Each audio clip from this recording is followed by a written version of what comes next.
আজ আমরা দেখতে চলেছি 2025 সালে রিলিজ হওয়া একটি অসাধারণ মুভি, যার নাম হলো দ্য ইটারনট। এটি মূলত একটি সার্ভাইভাল থ্রিলার মুভি, যেখানে এমন একটি ধ্বংস হয়ে যাওয়া পৃথিবীকে দেখানো হয়েছে যে পৃথিবী হঠাৎ করে কোনো এক অজানা কারণে বরফের নিচে তলিয়ে যায়, আর আকাশ থেকে পড়তে থাকা সমস্ত বরফও হয়ে যায় বিষাক্ত, যার ফলে সেই সামান্য বরফও যদি মানুষের শরীরে এসে পড়ে তাহলে সেই মানুষ সঙ্গে সঙ্গে সেখানে মারা যায়। এভাবেই পৃথিবী আস্তে আস্তে হতে থাকে মানবশূন্য। তাই পৃথিবীর আর কোনো মানুষই ঘর থেকে বের হওয়ার সাহসী পায় না, কারণ ঘরের বাইরে পা রাখলেই মৃত্যু নিশ্চিত। এমনই এক ভয়ানক পরিস্থিতির মধ্যে মানুষ কি পৃথিবীতে সার্ভাইভ করতে পারবে, নাকি পুরো পৃথিবী হয়ে যাবে মানবশূন্য, সেটাই আমরা দেখব আজকের এই মুভিটির গল্পে। আপনি যদি একজন সার্ভাইভাল মুভি লাভার্স হয়ে থাকেন তাহলে আজকের মুভিটি আপনার জন্য বেস্ট হতে চলেছে, কারণ এই মুভির শুরু থেকে শেষ পর্যন্ত পুরো গল্পটাই অনেক ইন্টারেস্টিং। তাহলে চলুন ঘুরে আসা যাক বরফের নিচে তলিয়ে যাওয়া এক পৃথিবীর গল্প থেকে। তো গল্পটি শুরু হয় ধ্বংস হয়ে যাওয়া এক পৃথিবীতে, যখন পুরো পৃথিবী বরফের নিচে তলিয়ে গিয়েছিল। এখন পৃথিবীর যেদিকেই চোখ যায় সেদিকেই শুধুমাত্র বরফ আর বরফ ছিল, কারণ কয়েক মাস আগে পৃথিবীতে অনেক বড় একটি তুষার ঝড় এসেছিল, আর বরফের সেই তুষার ঝড়টি ছিল একদম বিষাক্ত, যার ফলে তখনই পৃথিবীর প্রায় অর্ধেক মানুষ মারা যায়। আর সেই তুষার ঝড় প্রায় একটানা কয়েকদিন যাবৎ পৃথিবীতে চলতেই থাকে। তবে এই তুষার ঝড়টি একসঙ্গে পুরো পৃথিবীতে শুরু হয়েছিল, যার ফলে সেই অল্প কয়েকদিনের তুষার ঝড়ই একদম পুরো পৃথিবীকেই বরফের নিচে তলিয়ে দেয়। এতে পুরো পৃথিবী যেন একদম ধ্বংস হয়ে যায়। তাই পৃথিবীর প্রত্যেকটি জায়গায় এখন ফাঁকা অবস্থায় পড়ে আছে। তো এবার আমরা এই ধ্বংস হয়ে যাওয়া পৃথিবীতে একজন ব্যক্তিকে দেখতে পাই, যে কিনা একটি সেফটি স্যুট পরে খাবার পানির সন্ধানে বেরিয়েছে, আর তার আশেপাশে একজন মানুষও ছিল না। এখন এখান থেকে ঘটনা চলে যায় আজ থেকে প্রায় কয়েক মাস আগে, যেখানে আমরা একটি বোটের মধ্যে কয়েকজন মেয়েকে দেখতে পাই। তারা আসলে পার্টি করার জন্য শহর থেকে অনেক দূরের একটি সমুদ্রে এসেছে। তো তারা সবাই মিলে এখানে অনেক মজা করছিল, কিন্তু ঠিক তখনই দেখা যায় যে সেখানকার সমুদ্রের কিনারায় যে জায়গাগুলো ছিল আস্তে আস্তে সেখানকার প্রত্যেকটি জায়গার ইলেকট্রিসিটি চলে যায়। আর কিছুক্ষণের মধ্যেই দেখা যায় যে পুরো আকাশ জুড়ে খুব সুন্দর একটি আলো ছেয়ে যায়। আর আকাশে এই ধরনের আলো মূলত ঠান্ডা এলাকাতে দেখা যায়, অর্থাৎ যেসব জায়গা সারা বছর বরফে ঢাকা থাকে। তাই তারা সবাই বুঝতে পারে যে এটা কোনো স্বাভাবিক ঘটনা নয়। এজন্য তাদের ভেতর থেকে একজন বোট ঘোরানোর জন্য বোটের ভেতরে আসে, আর সে বোটের ইঞ্জিন চালু করার চেষ্টা করতে থাকে। কিন্তু অদ্ভুতভাবে এখন বোটের কোনো ইলেকট্রনিক ডিভাইস কাজ করছিল না। মেয়েটি এতে বেশ অবাক হয়ে যায়। কিন্তু এমন সময় দেখা যায় যে হঠাৎ করেই মেয়েটির সাথে থাকা দুজন বান্ধবী নিচে পড়ে যায়। মেয়েটি এতে বেশ ভয় পেয়ে যায়, আর সে সেখানে থাকা একটি গ্লাসের মাধ্যমে বাইরে তাকিয়ে দেখতে পায় যে উপর থেকে বরফ পড়ার ফলে তার দুজন বান্ধবী মারা গিয়েছে। সে এতে অনেক ভয় পেয়ে যায়। এখন এই বোটের মধ্যে সে শুধুমাত্র একাই বেঁচে আছে। এবার এই ঘটনার কয়েকদিন পর আমরা স্পেনের একটি দৃশ্য দেখতে পাই, যেখানে স্পেনের মানুষেরা আন্দোলন করছিল, কারণ সেদিন রাতে পুরো শহরের ইলেকট্রিসিটি চলে যাওয়ার পর থেকে এখনও দেশের ইলেকট্রিসিটি স্টেবল ছিল না। তারা তাদের প্রয়োজনের তুলনায় অনেক কম ইলেকট্রিসিটি পাচ্ছে, আর তাদের এই আন্দোলনের ফলে রাস্তাতে অনেক জ্যাম লেগেছিল। তো এখানে একটি গাড়িতে আমরা জন নামক একজন ব্যক্তিকে দেখতে পাই। জন তার ওয়াইফ এবং তার মেয়েকে তাদের বাড়িতে ড্রপ করে দেওয়ার পর সে আজকে তার পুরনো কিছু বন্ধুদের সঙ্গে একটি পার্টি করতে যাচ্ছিল।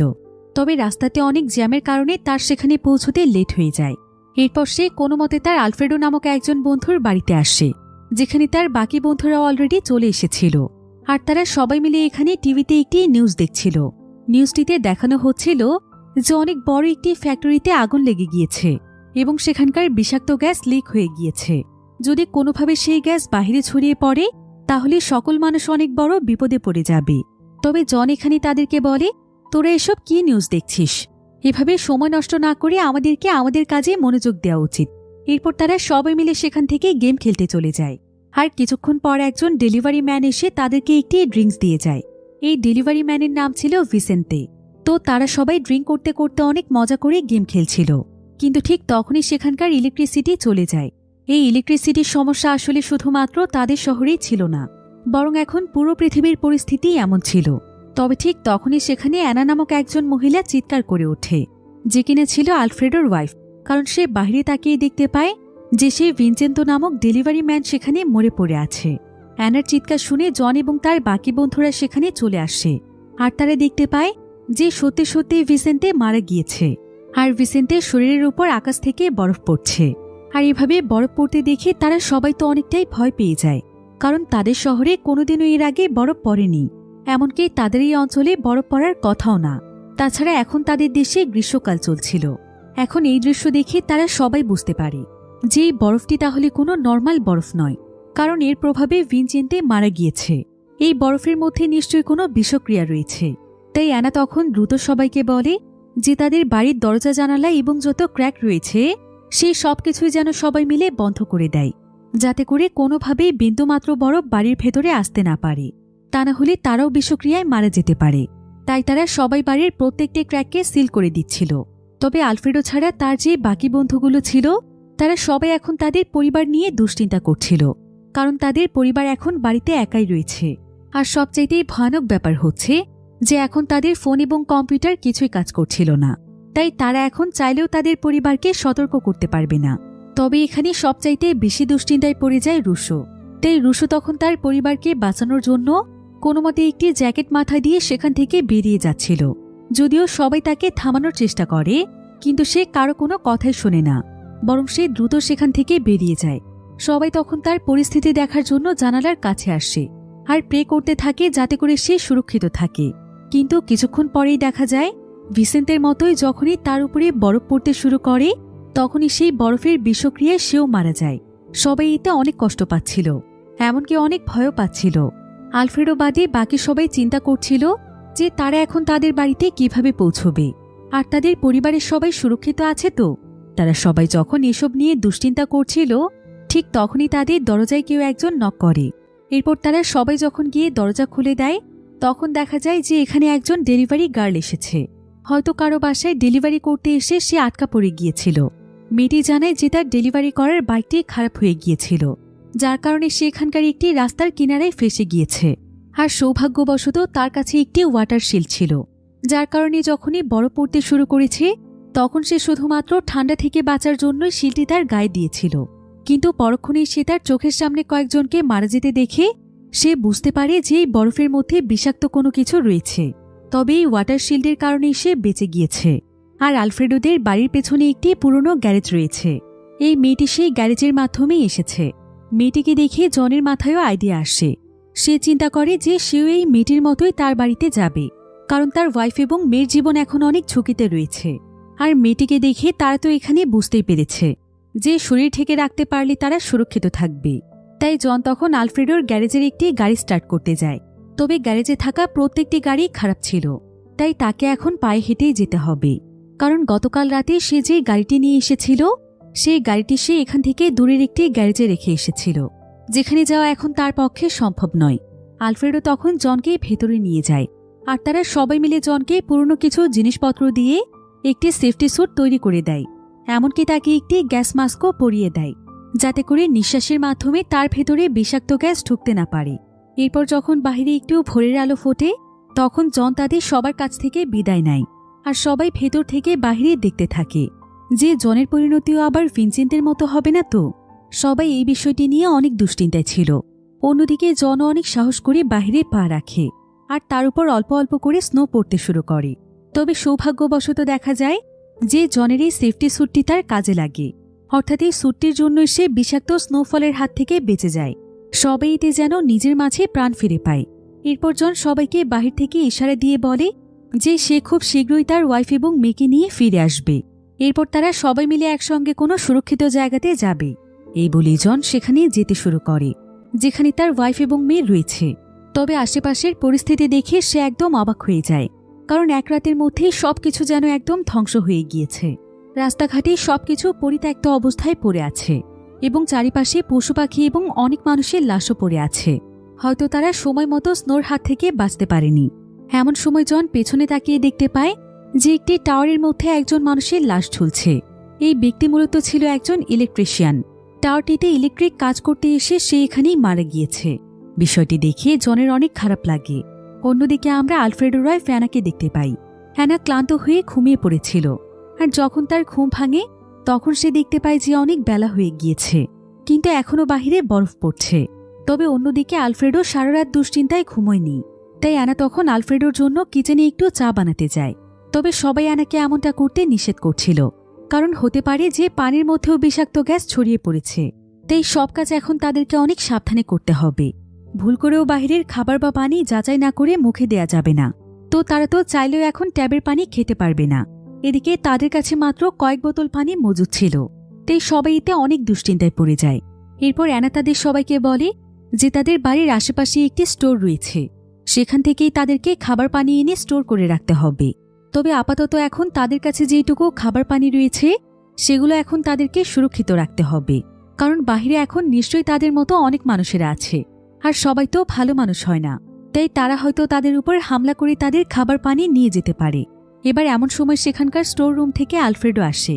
আলফ্রেডো সবাইকে বলে যে তার কাছে আরও একটি গ্যাস মাস্ক রয়েছে। সে এখন একাই একটি সেফটি স্যুট বানিয়ে এখানকার পুলিশ স্টেশনে যাবে, কারণ সেখানে এই ধরনের অনেক মাস্ক এবং পোশাক পাওয়া যাবে। এরপর সে সবার জন্য একটি করে সেফটি মাস্ক এবং পোশাক নিয়ে আসবে, এবং তারপরেই তারা সবাই মিলে একসঙ্গে স্টোর থেকে খাবার আনতে যাবে। অন্যদিকে জন পায়ে হাঁটতে হাঁটতে অনেকটা রাস্তা পার করে ফেলেছিল। তবে যখন সে একটি রেল লাইনের কাছে আসে তখন সে সেখানে একটি ট্রেন দেখতে পায়, আর সেই ট্রেনের মধ্যে অনেক মানুষ বন্দী অবস্থায় ছিল। হয়তো তারা ট্রেনে থাকাকালীন সময়ে স্নোফল পড়তে শুরু করেছিল। তারা নিজেদেরকে এই ট্রেনের বগির মধ্যেই লক করে রেখেছে, এবং তারা চাইলেও এখন বাহিরে বের হয়ে আসতে পারছে না। কারণ বাহিরে আসলে তারা মারা যাবে, আর ভেতরে থাকলেও তারা না খেতে পেয়ে মারা যাবে। তাই তারা এখানে জনের কাছে সাহায্য চাচ্ছিল। জন তখন ট্রেনের ভেতরে চলে যায়, আর তাদের সবাইকে একটি পানির বোতল দিয়ে বলে যে তার কাছে এখন তাদেরকে সাহায্য করার মতো আর কিছুই নেই। সে চেষ্টা করবে তাদের জন্য কোনো সাহায্য নিয়ে আসার, ততক্ষণ পর্যন্ত তারা যেন ভুল করেও কেউ বাইরে না যায়। এরপর জন হাঁটতে হাঁটতে অবশেষে তাদের বিল্ডিংয়ে এসে পৌঁছয়, আর সে বিল্ডিংয়ের মধ্যেও অনেক মানুষকে মৃত অবস্থায় দেখতে পায়। তবে সৌভাগ্যবশত অনেকেই বুঝতে পেরেছিল যে বরফের কারণে মানুষ মারা যাচ্ছে, তাই তারা সময় মতো নিজেদেরকে সুরক্ষিত করে রাখতে পেরেছিল। এবার জন তাড়াতাড়ি করে 10 নম্বর ফ্লোরে আসে, আর সে দ্রুত তাদের অ্যাপার্টমেন্টে চলে যায়, যেখানে তার ওয়াইফ ইলানা ছিল। ইলানা জনকে জীবিত দেখতে পেয়ে অনেক খুশি হয়ে যায়। কিন্তু জন এখানে জানতে পারে যে তার মেয়ে ক্লারা বাড়িতে নেই, কারণ গতকাল রাতে সে তার বান্ধবীদের সঙ্গে একটি পার্টি করতে গিয়েছিল, আর তখন থেকে সে ফিরে আসেনি। অর্থাৎ বোটের মধ্যে আমরা যাদেরকে পার্টি করতে দেখেছিলাম সেখানেই তার মেয়ে ক্লারা ছিল। আর এখন তো কারো সঙ্গে কন্ট্যাক্ট করার মতো কোনো ব্যবস্থা ছিল না। সেই সাথে সে ক্লারার বান্ধবীদের বাড়ির অ্যাড্রেসও জানত না যে সেখানে গিয়ে সে তার মেয়েকে খুঁজবে। তাই ইলানা তার মেয়ের জন্য প্রচণ্ড কাঁদছিল। কিন্তু জন তখন তাকে সান্ত্বনা দেয় এবং বলে যে সে যেভাবেই হোক ক্লারার স্কুলে যাবে, আর সেখান থেকেই তার বান্ধবীদের বাড়ির অ্যাড্রেস বের করবে। সে যেভাবেই হোক ক্লারাকে খুঁজে বের করবে। অন্যদিকে বিল্ডিংয়ের একজন ব্যক্তি জনের দিকে লক্ষ্য করেছিল যে জন একটি সেফটি স্যুট এবং মাস্ক পরে বাহির থেকে এসেছে, এতে সে সুরক্ষিত ছিল। তাই সে তখন চার্লি নামক একজন ব্যক্তিকে এই বিষয়টি গিয়ে জানায়, কারণ তার এই চার্লিকে এখন তাদের লিডার বানিয়েছিল। তো এদিকে জন যখন তার মেয়েকে খোঁজার জন্য তার অ্যাপার্টমেন্ট থেকে বের হয়, তখন চার্লি তার সমস্ত সঙ্গীদেরকে নিয়ে এখানে চলে আসে, আর সে জনকে তার মাস্ক এবং স্যুটটি দিয়ে দিতে বলে, কারণ এই স্যুট পরে তারা বাহিরে গিয়ে খাবার পানি নিয়ে আসবে এবং এই বিল্ডিংটিকে সুরক্ষিত রাখবে। যদিও জন তাদেরকে বলে যে প্রথমে সে তার মেয়েকে ফিরিয়ে আনতে চায়, কারণ তার মেয়ে মারা যেতে পারে। তবে তারা কেউ জনের কথায় রাজি হচ্ছিল না। তাই জন বুঝতে পারে যে এভাবে করে সে তার মেয়েকে বাঁচাতে পারবে না। ভিডিওর এই পর্যায়ে আপনাদেরকে সবচাইতে বিশ্বস্ত একটি বুকমেকার অ্যাপের সঙ্গে পরিচয় করিয়ে দিতে চাই, যার অফিসিয়াল পার্টনার হচ্ছে সিরিয়া এবং পিএসজি। এই অ্যাপে আপনি সমস্ত লাইভ ম্যাচের ফলাফল এবং লাইভ ম্যাচ দেখতে পারবেন। এমনকি আপনি স্কোরও অনুমান করতে পারেন, যেমন কোন টিম জিতবে, কোন টিম কত রান করবে এবং কে সর্বোচ্চ স্কোর করবে। সেই সাথে এখানে BMW গাড়ি, আইফোন, ল্যাপটপ এবং আরও অনেক নগদ পুরস্কার জেতার সুযোগ রয়েছে। এখানে রয়েছে ক্র্যাশ গেম, যেটা সকলের অনেক বেশি পছন্দের। গেমটিতে প্লেনের উচ্চতা যত বেশি হবে আপনি তত বেশি টাকা জিততে পারবেন। আর সবচাইতে ভালো বিষয় হচ্ছে নতুন ইউজাররা আমার প্রোমোকোড ব্যবহার করে সাইন আপ করলে 30,000 টাকা পর্যন্ত বোনাস এবং ফ্রি স্পিন পেতে পারেন। আর জেতা টাকা আপনি চাইলে বিকাশ, রকেট, নগদ, ব্যাংক এবং অন্যান্য সহজ পদ্ধতির মাধ্যমে খুব সহজেই তুলে নিতে পারেন। তাহলে আর দেরি কিসের? রেজিস্ট্রেশনের জন্য পিন কমেন্টে থাকা লিঙ্কে ক্লিক করুন, অথবা গুগলে গিয়ে অনুসন্ধান করুন, আর রেজিস্ট্রেশনের সময় প্রোমোকোড ব্যবহার করুন এবং বোনাস পান। এটা শুধুমাত্র একটি বিজ্ঞাপন। এই সমস্ত অ্যাপে আর্থিক ক্ষতির সম্ভাবনা রয়েছে, তাই এই ধরনের অ্যাপ থেকে দূরে থাকুন। সেই গান দিয়ে সে তাদের সবাইকে ভয় দেখায়, আর সে ইলারাকে নিয়ে দ্রুত সেখান থেকে দৌড়ে পালিয়ে যাচ্ছিল। কিন্তু চার্লির কাছেও গান ছিল। সে তখন তার সঙ্গীদেরকে নিয়ে তাদের দুজনের পিছু করে। তবে জন কোনো মতে ইলারাকে নিয়ে নিচের ফ্লোরে চলে আসে আর একটি অ্যাপার্টমেন্টে ঢুকে তারা সেখানকার দরজা লক করে দেয়। কিন্তু ততক্ষণে চার্লি এবং তার লোকেরাও এখানে চলে এসেছিল আর তারা তাদেরকে ধরার জন্য এখানকার দরজা ভেঙে ফেলছিল। জন এবং ইলারা এতে অনেক ভয় পেয়ে যায় আর তারা দুজন মিলে দ্রুত সেখানে প্লাস্টিক এবং মাস্ক খুঁজতে থাকে, কারণ জনের কাছে শুধুমাত্র একটি সেফটি স্যুট এবং মাস্ক ছিল। তাই তাদের এখন আরও একটি সেফটি স্যুটের দরকার, যেটা তাদেরকে বানিয়ে নিতে হবে। কিন্তু এই অ্যাপার্টমেন্টের ভেতরে তেমন কিছুই ছিল না। এদিকে চার্লিরা অ্যাপার্টমেন্টের দরজা প্রায় ভেঙেই ফেলছিল। তাই জন তখন ইলারাকে বাঁচানোর জন্য তার সেফটি স্যুট এবং মাস্কটি ইলারাকে পরিয়ে দেয় এবং তাকে এখান থেকে সোজা ক্লারার স্কুলে যেতে বলে, কারণ এতে অন্তত তার ওয়াইফ এবং মেয়ে বাঁচবে। যদিও ইলারা তাকে ছেড়ে কোনোভাবেই যেতে চাইছিল না, কিন্তু জন তাকে বলে যে তাদের মেয়ের জন্য তাকে এখান থেকে যেতেই হবে আর তাকে নিয়ে কোনো চিন্তা করতে হবে না। সে যেভাবেই হোক নিজেকে সুরক্ষিত রাখবে আর বেঁচে থাকলে তার সঙ্গে আবার দেখা হবে। এই বলে জন ইলারাকে কোনো মতে বাইরে বের করে দেয়। কিন্তু ঠিক তখনই চার্লি এবং তার লোকেরা সেখানকার দরজা ভেঙে ফেলে। এদিকে জন তাদের হাত থেকে বাঁচার জন্য সে যখনই সেখানে একটি প্লাস্টিকের ব্যাগ দেখতে পায় তখন সেটা সে দ্রুত মাস্কের মতো পরে নেয় এবং সেখানকার একটি গ্লাস ভেঙে ফেলে। ফলে সে অ্যাপার্টমেন্টের মধ্যে স্নো আসতে শুরু করে আর চার্লি এবং তার টিম এটা দেখতে পেয়ে ভয়ে সেখান থেকে দ্রুত পালিয়ে যায়। কিন্তু কিছুক্ষণের মধ্যে ব্যাগটির অক্সিজেন একদম শেষ হয়ে আসে আর জনও সেখান থেকে বাইরে বেরিয়ে আসে। যদিও জন এখানে কোনো মতে বেঁচে গিয়েছিল, কিন্তু তার প্লাস্টিকের ব্যাগের অক্সিজেন সেখানেই শেষ হয়ে যায়। ফলে ঠিকমতো নিঃশ্বাস নিতে না পেরে জন সেখানে অজ্ঞান হয়ে যায়। এরপর যখন তার জ্ঞান ফিরে আসে তখন সে নিজেকে একটি গাড়ির ভেতরে দেখতে পায়, যেখানে আলফ্রেডো এবং তার বাকি বন্ধুরাও ছিল, এমনকি সেখানে তার ভাই ফিলারাও রয়েছে। তবে আলফ্রেডো তখন তাকে জানায় যে সে একটি সেফটি স্যুট পরে কাছের একটি পুলিশ স্টেশনে গিয়েছিল আর সেখান থেকে এসে অনেকগুলো সেফটি স্যুট এবং মাস্ক আনতে পেরেছে। আর এই সেফটি স্যুটগুলো পরেই তারা সবাই জন এবং ইলারাকে নিতে আসছিল। তবে রাস্তার মাঝখানেই তারা ইলারাকে দেখতে পেয়ে গাড়িতে উঠিয়ে নেয় আর কিছুক্ষণের মধ্যেই তাকে তারা অজ্ঞান অবস্থায় পায় এবং তাকে গাড়িতে উঠিয়ে নিয়ে আসে। তাদের জন্য কোনো মতে আজকে জনের জীবন বেঁচে যায়। এরপর তারা সবাই মিলে আবারও আলফ্রেডোদের বাড়িতে ফিরতে শুরু করে। তবে যাওয়ার পথে তারা কেউ লক্ষ্যই করেনি যে আকাশের মধ্যে অদ্ভুত এক ধরনের আলো দেখা যাচ্ছে, যেটা অনেকটাই আগুনের উল্কাপিণ্ডর মতো ছিল।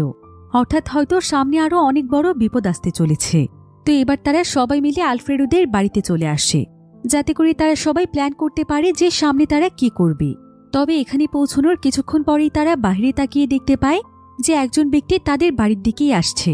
এতে তারা সবাই সতর্ক হয়ে যায় আর সেই ব্যক্তি যখন বাড়ির গ্যারেজে আসে তখন তারা সবাই তার দিকে বন্দুক তাক করে। তবে সেই ব্যক্তি তখন তাদের কাছে সাহায্য চায়।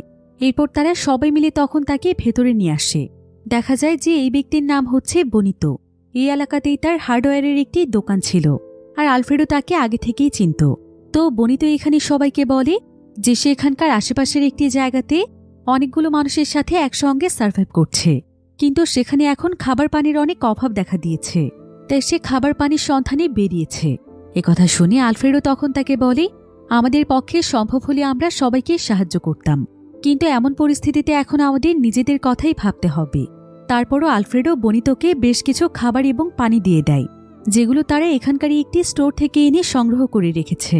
বনিত তখন তাদেরকে ধন্যবাদ জানিয়ে সেখান থেকে চলে যায়। কিন্তু ততক্ষণে তারা কেউ একটি বিষয় লক্ষ্যই করেনি যে তাদের টিমেরই একজন সদস্য তাদেরকে কোনো কিছু না বলে গ্যারেজের একটি গাড়ি ঠিক করে সেটাকে নিয়ে বেরিয়ে যায়। হয়তো সে তার পরিবারের কারোর সন্ধানে যাচ্ছে। তবে যাওয়ার পথে আকাশে সেই উজ্জ্বল আলো দেখা যাচ্ছিল আর কিছুক্ষণের মধ্যে আলোটি এত বেশি তীব্র হয়ে যায় যে সে আর চোখ খুলে তাকাতেই পারছিল না। ফলে তার মনোযোগ নষ্ট হয়ে সেখানে অনেক বড় একটি অ্যাক্সিডেন্ট হয়ে যায় আর সে সেখানেই মারা যায়। অন্যদিকে জন এবং ইলারা তাদের মেয়েকে খোঁজার জন্য অস্থির হয়ে পড়ছিল। তাই রাত হয়ে যাওয়ার পরও তারা দুজন বিদায় নিয়ে তাদের মেয়েকে খুঁজতে বেরিয়ে পড়ে।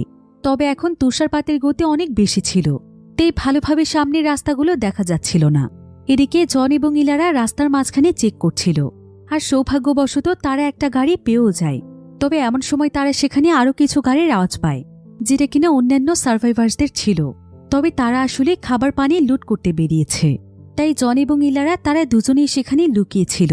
তারা দুজন সবকিছু দেখে বুঝতে পারে যে শহরে তাদের মতো আরও অনেক গ্রুপ ঘুরছে, যারা কিনা বিভিন্ন বাড়িঘর এবং দোকানপাট থেকে যত বেশি পরিমাণে সম্ভব খাবার পানি লুট করছিল এবং নিজেদের কাছে সংগ্রহ করে রাখছিল, যাতে করে তারা বেশি দিন পর্যন্ত সার্ভাইভ করতে পারে। সেই সাথে তারা খাবার পানির জন্য মানুষকেও মারতে দ্বিধাবোধ করছিল না। তাই জন এবং ইলারা কোনো মতে সেখানে চুপচাপ থাকে। আর কিছুক্ষণের মধ্যেই সেই টিমের সবাই সেখান থেকে চলে যায়।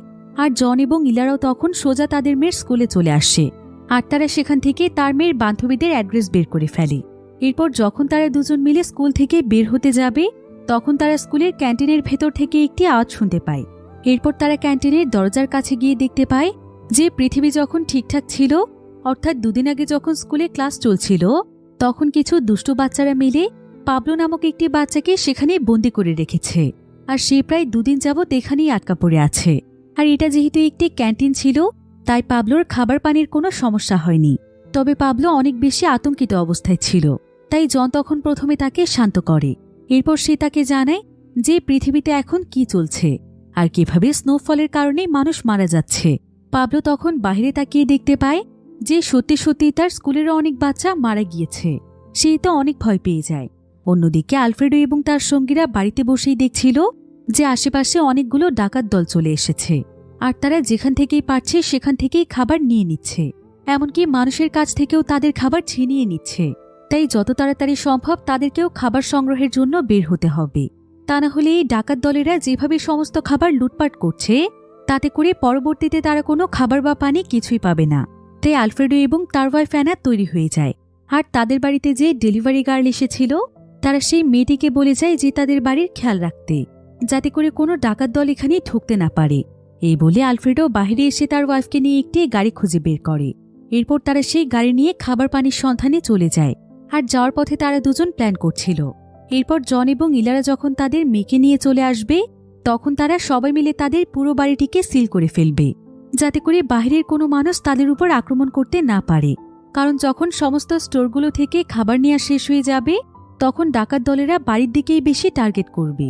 এবার কিছু দূর যাওয়ার পর তারা একটি জায়গাতে থামে, যেখানে বিভিন্ন ধরনের লোহার টুলস ছিল। তারা সিদ্ধান্ত নেয় যে এখান থেকে বিভিন্ন টুলস তারা সংগ্রহ করবে, কারণ এগুলো তাদের বাড়িটিকে সিল করতে কাজে আসতে পারে। তবে এই জায়গার ভেতরে এসে তারা দেখতে পায় যে এখানে তাদের মতোই আরও বেশ কিছু সার্ভাইভার্সরা রয়েছে, যাদের মধ্যে বনিত ছিল একজন, যাকে আলফ্রেডো খাবার দিয়ে সাহায্য করেছিল। তো আলফ্রেডো এবং অ্যানা বুঝতে পারে যে এটা বনিতরই বাড়ি। আর আলফ্রেডো যেহেতু বনিতকে সাহায্য করেছিল, তাই বনিতও তাকে সাহায্য করতে চায়। সে এখানে আলফ্রেডোকে বলে যে তার একটি সেভ আইল্যান্ডের সন্ধান পেয়েছে, যেটা এখনও স্নোফলের হাত থেকে সুরক্ষিত আছে। অলরেডি সেখানে বেশ কিছু সার্ভাইভার্সরা রয়েছে, এমনকি সেখানে একটি মিলিটারি ক্যাম্পও তৈরি করা হয়েছে। আর মিলিটারিরাই সেখানে সকলের সুরক্ষা দিচ্ছে। তাই বনিত এবং তার টিম সেই আইল্যান্ডের দিকেই রওনা হবে। তবে আলফ্রেডো চাইলে সে এবং তার টিমও তাদের সঙ্গে জয়েন করতে পারে, কারণ এখানে থেকেও তো তাদের তেমন কোনো লাভ নেই। অন্তত বাঁচার তো চেষ্টা করতে হবে।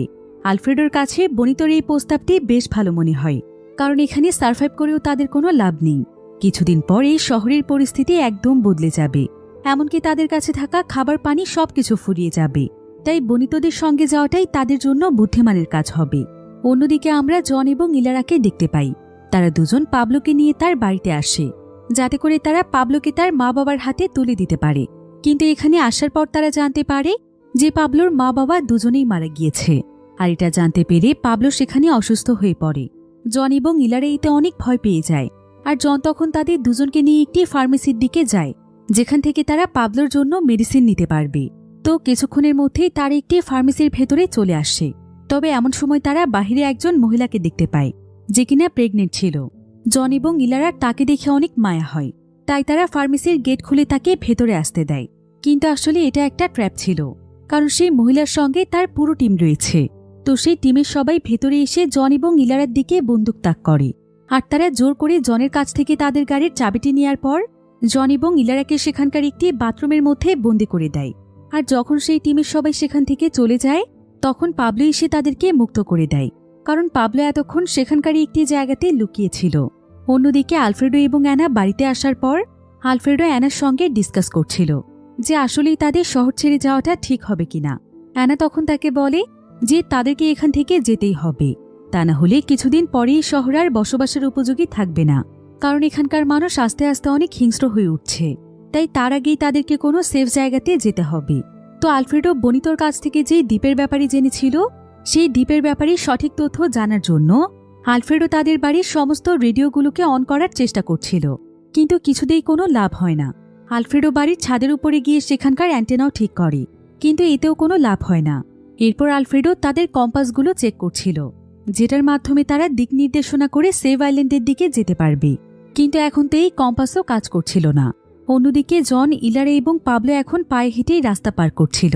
সৌভাগ্যবশত তাদের সেফটি স্যুটের কারণে তাদের কোনো ক্ষতি হচ্ছিল না। তবে তাদের তিনজনেরই অনেক বেশি ঠান্ডা লাগছিল, আর এখনও তাদেরকে অনেকটা রাস্তা পায়ে হেঁটেই পার করতে হবে। এজন্য জন যখন সেখানে একটি গাড়ি দেখতে পায়, তখন সে সেই গাড়িটিকে লুট করার সিদ্ধান্ত নেয়। কিন্তু গাড়িটির কাছে যাওয়ার পর সে দেখতে পায় যে একটি পরিবার তাদের ছোট্ট একটি মেয়েকে নিয়ে বাঁচার চেষ্টা করছে। তাই জন আর এই খারাপ কাজটি করতে পারে না। আসলে জনের পক্ষে কোনো অন্যায় করা সম্ভবই ছিল না। তাই জন, ইলারা এবং পাবলোকে নিয়ে আবারও হাঁটতে শুরু করে। এরপর এক পর্যায়ে তারা সেই ট্রেনের কাছে চলে আসে, যে ট্রেনের একটি বগির মধ্যে অনেকগুলো মানুষ বন্দী ছিল। কিন্তু এখন ট্রেনটির মধ্যে একজন মানুষও ছিল না। জন এতে বুঝতে পারে যে হয়তো ক্ষুধা এবং পিপাসায় বাঁচার জন্য তারা বেরিয়ে গিয়েছে, আর রাস্তাতেই হয়তো তাদের মৃত্যু হয়েছে। সে নিজের পরিবারকে বাঁচাতে গিয়ে তাদের জন্য কিছুই করতে পারেনি।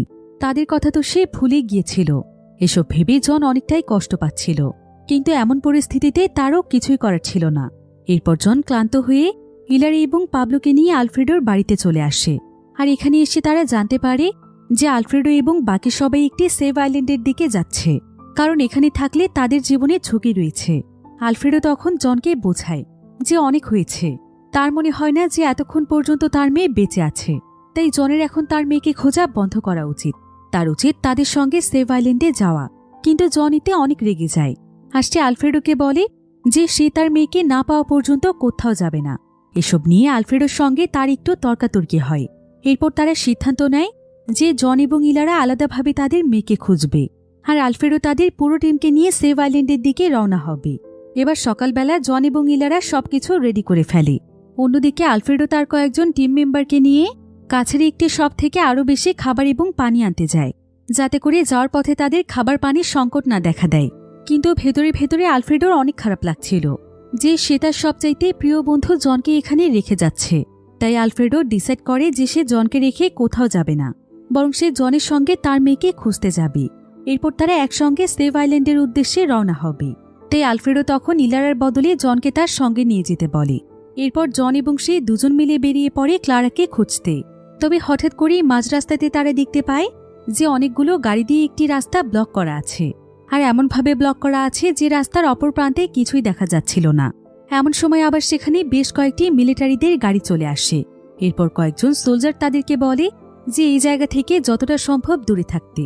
এই বলেই তারা সামনের দিকে এগিয়ে যায়। তবে জন এবং আলফ্রেডোর এতে অনেক সন্দেহ হয়। তারা ভাবছিল যে সোলজাররা হয়তো তাদের কাছে কিছু লুকোচ্ছে, হয়তো এই ব্লক করা রাস্তার পেছনে এমন কিছু রয়েছে যেটা সোলজাররা সকলের কাছ থেকে গোপন করছে। তাই জন এবং আলফ্রেডো লুকিয়ে লুকিয়ে সোলজারদের পিছু করে। কিন্তু সোলজাররা যখন দেখতে পায় যে কেউ তাদের পিছু করছে, তখন তারা কোনো কিছু বুঝে উঠতে না পেরে গুলি করতে শুরু করে। তাই তারা দুজন তখন দ্রুত তাদের গাড়ি পিছিয়ে নিয়ে আসতে শুরু করে। কিন্তু হঠাৎ করেই তাদের গাড়িটি অনেক জোরে উল্টে যায়। আর এখানে আসার পরে জন এবং আলফ্রেডো বুঝতে পারে যে সোলজাররা কেন তাদেরকে এখান থেকে দূরে থাকতে বলেছে। কারণ তারা দূর থেকেই দেখতে পায় যে সেই ব্লক করে রাখা রাস্তার পেছনে দানব আকৃতির অনেকগুলো ভয়ানক ক্রিয়েচার রয়েছে, যারা কিনা এক এক করে সোলজারদের উপর আক্রমণ করছিল। জন এবং আলফ্রেডো এতে অনেক ভয় পেয়ে যায়। তারা বুঝতে পারে যে সোলজাররা আসলে ক্রিয়েচারগুলোকে বন্দী করে রাখতে চাইছিল। এদিকে ক্রিয়েচারগুলো তাদেরকে দেখতে পেয়ে তাদের দিকেই ধেয়ে আসতে থাকে। সমস্ত গাড়ি সরিয়ে তারা এক এক করে বেরিয়ে আসতে থাকে। জন এবং আলফ্রেডো তখন বাঁচার জন্য তাদের উল্টে যাওয়া সেই গাড়িটির পেছনে গিয়ে লুকিয়ে পড়ে, আর সবকিছু শান্ত হয়ে যাওয়ার জন্য অপেক্ষা করতে থাকে। সেখানে আবার তারা কয়েকজন সোলজারদের কয়েকটি গানও খুঁজে পায়। কিন্তু তারা এটা ভালোভাবেই বুঝতে পারে যে এই গান দিয়ে তারা এত বড় বড় ক্রিয়েচারদের কিছুই করতে পারবে না। তাই তারা সবকিছু শান্ত হয়ে যাওয়ার জন্য অপেক্ষা করছিল। তবে ততক্ষণে কয়েকটি ক্রিয়েচার তাদের উপস্থিতি টের পায়, আর তারা তাদের দুজনের পিছু করতে শুরু করে। জন এবং আলফ্রেডো এতে অনেক ভয় পেয়ে যায়, আর তারা দুজন বাঁচার জন্য দৌড়তে শুরু করে। দৌড়তে দৌড়তে তারা অনেকটাই দূরে চলে আসে। তখন একজন বিল্ডিং থেকে একজন ব্যক্তি তাদেরকে বিল্ডিংয়ের ভেতর আসতে বলছিল, আর সে তাদেরকে বাঁচানোর জন্য বিল্ডিংয়ের উপর থেকে ক্রিয়েচারগুলোর উপর আগুন ছুড়ে মারছিল। আর এই সুযোগে আলফ্রেডো এবং জন সুরক্ষিতভাবে বিল্ডিংটিতে আসতে পারে। এরপর তারা দেখতে পায় যে বিল্ডিংটি মূলত আসলে একটি চার্চ ছিল, যেখানে তাদের মতো আরও বেশ কিছু মানুষ সার্ভাইভ করছে। তো এখানে চার্চের যে নান ছিল, সেই নান তাদেরকে বিল্ডিংয়ের ছাদে নিয়ে যায়। এবং সে তাদেরকে আকাশে সেই আগুনের মতো বস্তুটিকে দেখায় এবং বলে যে এগুলো হচ্ছে এক ধরনের স্পেসশিপ, যেটা কিনা অন্য কোনো গ্রহ থেকে এসে পৃথিবীতে ঘুরে বেড়াচ্ছে। আর এগুলো আকাশে দেখা দেওয়ার পর থেকেই আশেপাশে সেই অদ্ভুত ক্রিয়েচারগুলোকে দেখা যাচ্ছে। হতে পারে ক্রিয়েচারগুলো অন্য কোনো গ্রহ থেকে এখানে আসছে, অর্থাৎ তাদের সামনে এখন আরো অনেক বড় বিপদ চলে এসেছে। এবার দেখতে দেখতেই রাত হয়ে যায়, তাই জন এবং আলফ্রেডো তাদের টিমের কাছে ফিরে যাওয়ার সিদ্ধান্ত নেয়, কারণ তাদেরকেও এই ক্রিয়েচার সম্পর্কে সতর্ক করতে হবে। কিন্তু নান এখানে কোনোভাবেই তাদেরকে এখানকার দরজা খুলতে দিতে চাইছিল না, কারণ যদি ভুল করেও সেই ক্রিয়েচারগুলো একবার বুঝতে পারে যে এখানে মানুষ রয়েছে, তাহলে সব ক্রিয়েচার একসঙ্গে এখানে চলে আসবে। তাই তারা যেন কাল সকালে সবকিছু দেখে শুনে তারপর যায়। এখন সবাইকে বাঁচানোর জন্য আজকের রাতটা তাদেরকে সেখানেই থাকতে হয়। এরপর দেখা যায় যে এখানকার প্রত্যেকে এক এক করে পাহারা দিচ্ছিল। তারা দেখছিল যে কোনো ক্রিয়েচার তাদের দিকে আসছে কিনা। এদিকে জোয়ান তো তার মেয়ে ক্লারার জন্যই চিন্তিত ছিল। সে মনে মনে চিন্তা করছিল যে তার মেয়ে হয়তো আর বেঁচে নেই। না জানি এই ভয়ানক সময় তার মেয়ে কোথায় আটকে আছে, সে কি আদৌ বেঁচে আছে নাকি মারা গিয়েছে। এমন সময় জন বাহির থেকে কিছু আওয়াজ শুনতে পায়, তাই চেক করার জন্য জন সোজা উপরে চলে যায়। এরপর সে বাহিরের দিকে তাকিয়ে দেখতে পায় যে বাহিরে এখন শত শত ক্রিয়েচার রয়েছে, অর্থাৎ দেখতে দেখতে এদের সংখ্যা অনেক বাড়ছে। আর এখন এমন একটি সময় আসতে চলেছে যে এই চার্চের বিল্ডিংও তাদের কাউকে বাঁচাতে পারবে না। তাই জন তখন আবারও সবার কাছে ফিরে আসে, আর সে তাদের সবাইকে প্রস্তুত হতে বলে, কারণ তাদেরকে যত তাড়াতাড়ি সম্ভব এই জায়গা ছাড়তে হবে, তা না হলে যে কোনো সময় ক্রিয়েচাররা এখানে চলে আসতে পারে। জনের কথা শুনে সবাই তখন প্রস্তুতি নিতে থাকে। তারা তাদের সমস্ত জিনিসপত্র গুছিয়ে ফেলতে শুরু করে। এবার যখন বেশ কয়েক ঘন্টা সময় পার হয়ে যায়, তখন আশেপাশে কোনো রকমের সারা শব্দ পাওয়া যাচ্ছিল না। জন তখন এখানে সবাইকে বলে যে রাতের বেলা হয়তো ক্রিয়েচারগুলো ঘুমিয়ে থাকে, এজন্যই প্রায় অনেক সময় ধরে তাদের কোনো সারা শব্দ পাওয়া যাচ্ছে না। আর তাদেরকে এখন এই সুযোগটিকেই কাজে লাগাতে হবে, এখনই এখান থেকে বেরিয়ে পড়তে হবে। জন তখন সবাইকে বলে যে তাদের সবাইকে অনেক সাবধানে চলতে হবে, যাতে করে কোনোভাবেই সামান্য পরিমাণ আওয়াজ না হয়। এরপর জন এবং বাকি সবাই বেরিয়ে পড়ে। সবাই এখানে জনের পিছু পিছু আস্তে আস্তে হাঁটছিল। জন যে সমস্ত রাস্তাতে ক্রিয়েচার দেখেছিল সেই রাস্তা দিয়ে না গিয়ে উল্টো রাস্তা দিয়ে সবাইকে নিয়ে যায়। তবে সেখানে একটি দেয়াল ছিল, তাই জন তখন বেশিরভাগ লোকদেরকে সেখানে থাকে একটি বাসের মধ্যে লুকিয়ে পড়তে বলে। আর সে এবং আরও বেশ কয়েকজন সেই দেয়ালটিকে ভাঙতে শুরু করে, যাতে করে এই জায়গা দিয়ে তারা এখান থেকে পালাতে পারে। কিন্তু অন্যদিকে বাসের মধ্যে ছোট্ট একটি বাচ্চা ছিল, আর হঠাৎ করে এই বাচ্চাটি কাঁদতে শুরু করে। এতে করে তার কান্নার আওয়াজে সেখানে বেশ কয়েকটি ক্রিয়েচার চলে আসে। ক্রিয়েচারগুলো বাসটিকে ঘিরে ধরে। এরপর সেই ক্রিয়েচারগুলো বাসটির উপর হামলা করতেই যাবে, কিন্তু ঠিক তখনই দেখা যায় যে তাদের মধ্যে এক বয়স্ক দম্পতি সোজা চার্চের ছাদে চলে যায়, আর সেখানে গিয়ে অনেক জোরে জোরে ঘণ্টা বাজাতে শুরু করে, যার ফলে ক্রিয়েচারগুলোর মনোযোগ সেদিকে চলে যায়। আর ক্রিয়েচারগুলো তাদের দিকে আসতে থাকে। তারা দুজন তখন একে অপরের হাত শক্ত করে চেপে ধরে, আর শেষবারের মতো দুজন দুজনকে বিদায় জানায়, কারণ তারা বাকি মানুষদেরকে বাঁচানোর জন্য ইচ্ছে করেই নিজেদের জীবন স্যাক্রিফাইস করছে। আর তাদের এই স্যাক্রিফাইসের বিনিময়ে এবারের মতো তারা সবাই বেঁচে যায়। অন্যদিকে জন এবং তার সঙ্গীরা সেই দেয়ালের পেছনে কোনো রাস্তা পায় না, তাই জন তখন তার সঙ্গীদেরকে নিয়ে সেই গাড়ি স্তূপটির কাছে চলে যায়। আর সেখান থেকে তারা কোনো মতে একটি গাড়ি বের করে ফেলে। কিন্তু ততক্ষণে ক্রিয়েচাররা তাদের উপস্থিতি টের পেয়ে গিয়েছিল। জন তখন ক্রিয়েচারগুলোকে শুট করতে শুরু করে, আর সে কোনো মতে তার সমস্ত সঙ্গীদেরকে সেখান থেকে খুঁজে পাওয়া একটি গাড়ির মধ্যে বসিয়ে নেয়। এরপর সে কোনো মতে গাড়ি স্টার্ট করে সেখান থেকে চলে যায়। ফলে সেই ক্রিয়েচারগুলো আর তাদেরকে ধরতে পারে না। এবার জোয়ান এবং আলফ্রেডো তাদের বাড়ির সামনে চলে আসে। এরপর তারা বাকি সবাইকে বিদায় জানিয়ে দ্রুত তাদের বাড়িতে আসে, এটা দেখার জন্য যে তারা সবাই ঠিক আছে কিনা। তো এখানে আসার পর তারা জানতে পারে যে তারা সবাই সুরক্ষিত আছে। আর জনের জন্য তো এখানে অনেক বড় একটি সারপ্রাইজও ছিল, কারণ তার মেয়ে ক্লারাও এখানে ছিল, অর্থাৎ তার মেয়ে ক্লারা বেঁচে আছে। ক্লারা নাকি গতকাল রাতেই তাদেরকে খুঁজতে খুঁজতে এখানে চলে এসেছে, কারণ সে জানত যে আলফ্রেডো তার বাবার অনেক ভালো বন্ধু, তাই তার মা বাবা এখানেই থাকতে পারে। তাই এতদিন পর জন এবং ইলারা স্বস্তির নিঃশ্বাস ফেলে। তারা দুজন তাদের মেয়ের সঙ্গে আজকের দিনটা রিল্যাক্সে কাটায়। অন্যদিকে বাকি সবাই পুরোপুরিভাবে এবার প্রস্তুতি নিতে থাকে, যাতে করে খুব শীঘ্রই তারা সেভ আইল্যান্ডের দিকে রওনা হতে পারে। তবে এমন সময় সেখানে সার্ভাইভার্সদের একটি গ্রুপ চলে আসে। তারা বুঝতে পেরেছিল যে আলফ্রেডোরা এখান থেকে চলে যাচ্ছে, তাই তারা এখানে তাদেরকে একটি অফার করে। তারা তাদের কাছ থেকে তাদের বাড়িটি এবং গ্যারেজটি নিতে চায়, আর এর বিনিময়ে তারা তাদেরকে তাদের একটি কার হাউস দিতে চায়, যেটার মাধ্যমে তারা সবাই যে কোনো জায়গাতে যেতে পারবে। এমনকি সেখানে অনেক ফ্যাসিলিটিও পাবে, কারণ কার হাউসগুলোতে সাধারণত বাড়ির মতোই সবকিছুই থাকে। তাই কার হাউসে করে যে কোনো জায়গাতে জার্নি করাটা অনেক সহজ। এখন এমনিতেই যেহেতু আলফ্রেডোদের তাদের বাড়ি এবং গ্যারেজের কোনো প্রয়োজন ছিল না, তাই তারা তাদের এই অফারে সঙ্গে সঙ্গেই রাজি হয়ে যায়। এরপর আলফ্রেডো তাদেরকে তাদের বাড়ির চাবি দিয়ে তাদের কাছ থেকে হোম কারের চাবিটি নিয়ে নেয় এবং তাদের জিনিসপত্র নিয়ে গাড়িটিতে শিফট হতে শুরু করে। জন তার মেয়ে ক্লারাকেও গাড়িতে নিয়ে আসে। তবে এখানে দেখা যায় যে ক্লারা এখানে ফিরে আসার পর থেকে অনেক অদ্ভুত আচরণ করছে। তার আচরণে অনেকটাই পরিবর্তন এসেছিল। তবে সবাই ভাবছিল যে সে অসুস্থ বলে এমন করছে, তাই কেউ তার দিকে খুব একটা মনোযোগ দেয় না। এরপর তারা সবাই তাদের সমস্ত প্রয়োজনীয় জিনিসপত্র গুছিয়ে নেওয়ার পর দ্রুত তাদের হোম কার নিয়ে সেখান থেকে রওনা হয়ে যায়। প্রায় বেশ কয়েক ঘন্টা ড্রাইভ করে তারা একটি সমুদ্রের কাছে পৌঁছয়, যেটার মাধ্যমে তারা সেই সেভ আইল্যান্ডে যাবে। কিন্তু সমুদ্রের সামনে এসে জন এবং আলফ্রেডো দেখতে পায় যে অনেক দ্রুত গতিতে পৃথিবীর আবহাওয়া পরিবর্তনের ফলে সমুদ্রের পানির উচ্চতা একদম নিচে নেমে গিয়েছে। তাই কোনোভাবেই এখন তারা সমুদ্রের মাধ্যমে যেতে পারবে না। এখন তাদেরকে অন্য একটি রাস্তা বের করতে হবে। কিন্তু আজকে কিছুক্ষণ পরে সন্ধে হয়ে যাবে, তাই আজকের রাতটি কাটানোর জন্য তারা একটি শপিং মলে চলে যায়। আর এই শপিং মলে এখন অনেক সার্ভাইভার্সরা আশ্রয় নিয়েছে। এমনকি তাদের মধ্যে সেই সমস্ত সার্ভাইভার্সরাও ছিল যাদেরকে সেদিন চার্চ থেকে বের করে জন বাঁচিয়েছিল। আর এখানকার সমস্ত সার্ভাইভার্সরা একে অপরকে সাহায্য সহযোগিতা করে এখানে সার্ভাইভ করছে। এদিকে এমন সময় ক্লারা সেখানে অদ্ভুত আচরণ করছিল। তবে কিছুক্ষণের মধ্যেই সব ঠিক হয়ে যায়। সবাই ভাবে ক্লারা অসুস্থতার জন্য এমনটা করছে। এটা ভেবে সবাই বিশ্রাম নেওয়ার জন্য ঘুমিয়ে পড়ে।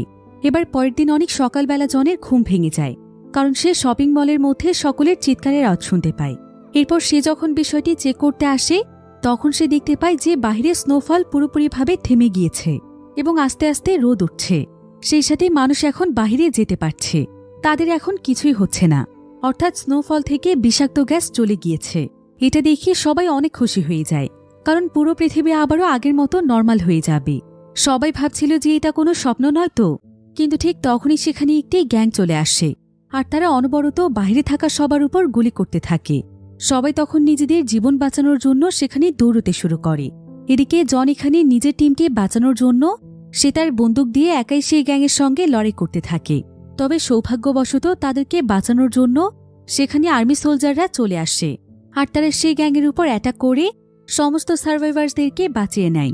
এবার সোলজাররা সমস্ত সার্ভাইভার্সদেরকে তাদের সঙ্গে করে একটি সুরক্ষিত জায়গার দিকে নিয়ে যাচ্ছিল। তবে যাওয়ার পথে তারা সবাই আশেপাশে তাকিয়ে লক্ষ্য করে যে এখন চারিপাশে রোদ ওঠার কারণে আস্তে আস্তে সমস্ত বরফগুলো গলতে শুরু করেছে এবং সমুদ্র আস্তে আস্তে পানি দিয়ে ভরে যেতে শুরু করেছে। এরপর দেখতে দেখতে প্রায় কয়েক সপ্তাহ সময় পার হয়ে যায়। আর জন এবং তার টিম সহ যত মানুষ ছিল তারা সবাই এখন একটি মিলিটারি ক্যাম্পে থাকে এবং সবাই মিলেমিশেই একসঙ্গে খাবার পানির ব্যবস্থা করে।